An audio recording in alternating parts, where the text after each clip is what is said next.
자, 오늘까지 해서 속죄제에 대한 그런 말씀이 마무리가 됩니다. 이 속죄제에 대한 말씀의 길이를 보면은 꽤 깁니다.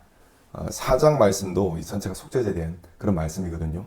4장이 35절까지 있습니다. 짧은 그런 장이 아닙니다. 이렇게 4장 전체에 대해서 속죄제를 이야기하고 또 4장을 넘어가지고 5장에 이어질 정도로 이 속죄제에 대한 내용이 제법 깁니다. 이처럼 길다는 것은 중요하기 때문일 것입니다. 속죄제는 언제 드린다고 했습니까? 부지 중에 내가 알지 못하는 가운데 죄를 지었을 때 그 죄를 사함받기 위해서 드리는 것이 바로 속죄제입니다. 사실 모르는 가운데 짓게 되는 죄라는 것은 예미합니다. 그렇기 때문에 모세는 어떠한 경우가 모르는 가운데 죄를 짓게 되는 것인지를 설명하기 위해서 세 가지 사례를 이야기합니다. 먼저는 증언을 하지 않은 죄가 있다고 했습니다. 1절을 보시면 저주하는 소리가 나옵니다. 이는 누군가가 하나님을 저주하는 그런 소리가 아닙니다. 맹세하는 소리를 의미합니다. 자, 맹세를 할 때 이를 지키지 않으면 저주를 받을 것이다 라는 그것이 기본적으로 깔려 있거든요. 그래서 맹세의 소리를 저주의 소리라고 표현하는 것입니다. 자, 예를 들어 보자면은 범죄 피해를 당한 그런 어떤 사람이 있습니다.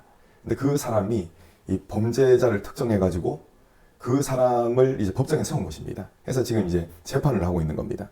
근데 이 사람이 너무나 답답한 마음에 이 맹세를 한 것입니다. 이 사람이 진짜 맹세코 범죄한 사람이다. 근데 분명히 범죄한 사실이 맞아요. 왜냐하면은 그것을 본 사람이 있기 때문에 그렇습니다. 근데 그것을 봤음에도 불구하고 이 사람이 나에게 보복할까봐 두려워가지고 그것을 그냥 입 닫고 있는 겁니다. 침묵을 지키고 있는 겁니다. 자, 이러한 경우에 무엇이 되느냐? 당연히 말을 해야 되는데도 말을 하지 않는다. 이때가 바로 죄를 범하는 것이 된다는 것입니다. 그것을 이야기하고 있습니다. 자, 해야 할 말을 하지 않는 그 죄를 모세는 이야기하고 있습니다. 자, 두 번째는 어떤 것이냐면은 4절의 말씀에 나오는데 첫 번째는 어떤 죄였습니까? 해야 할 말을 하지 않은 죄라고 했습니다. 근데 4절에 나오는 것은 무엇이냐?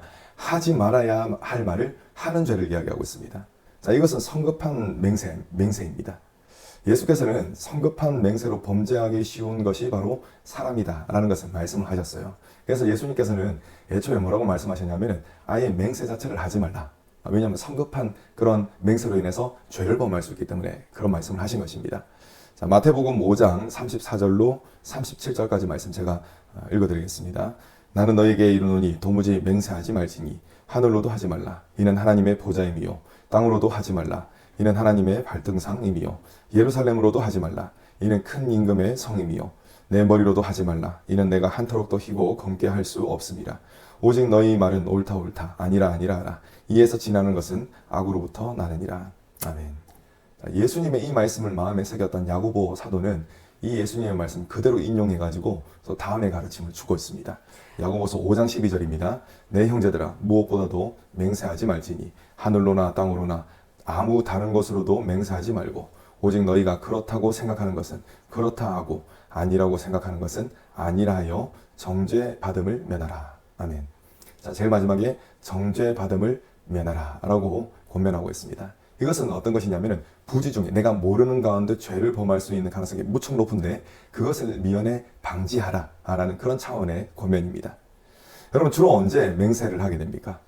어떤 것에 대해서 판단하고 또 그것에 대해서 막 억울함이 치밀어 오를 때 그때 자신도 모르는 사이에 맹세를 하는 것입니다.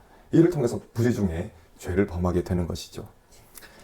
여러분 아무리 죄가 작다 하더라도 그 죄는 하나님과 우리 사이를 가로막는 그런 장벽이 되어버립니다. 그렇기 때문에 이 특별히 감정이 끓어오를 때 입술에 파수꾼을 세워야 하는 것입니다.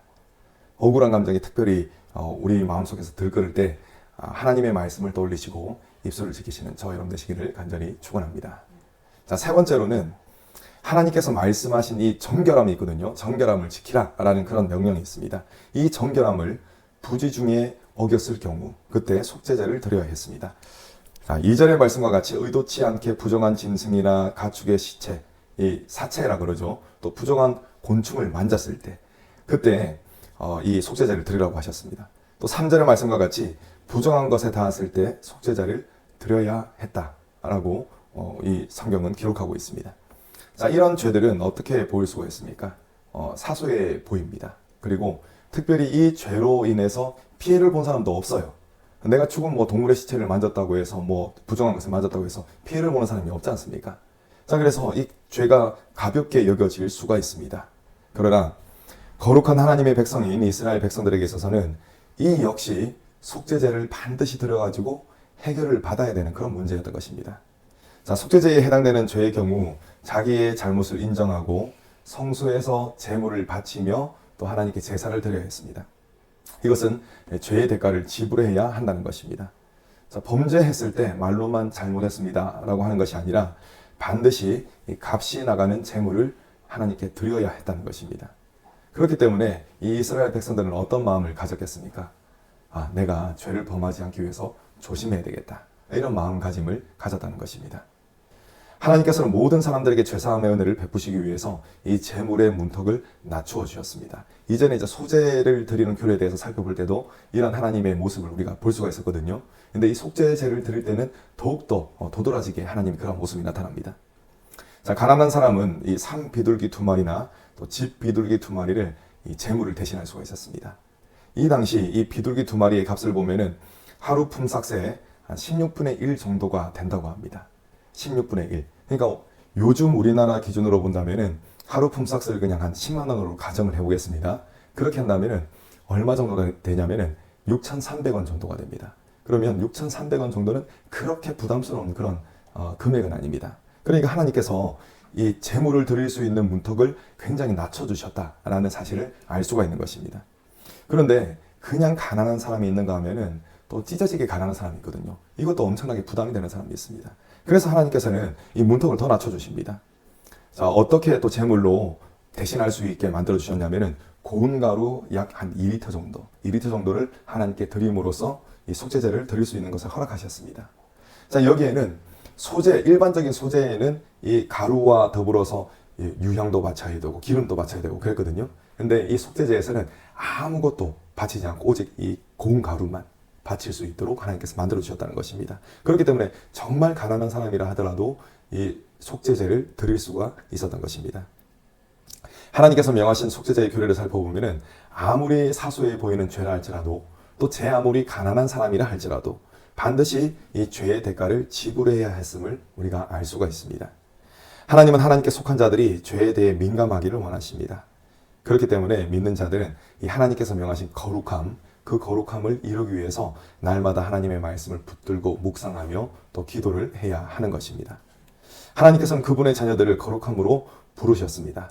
이 사실을 기억하시고 거룩함을 이루기 위해서 지속적으로 하나님께 은혜를 구하시는 저와 여러분 되시기를 간절히 축원합니다.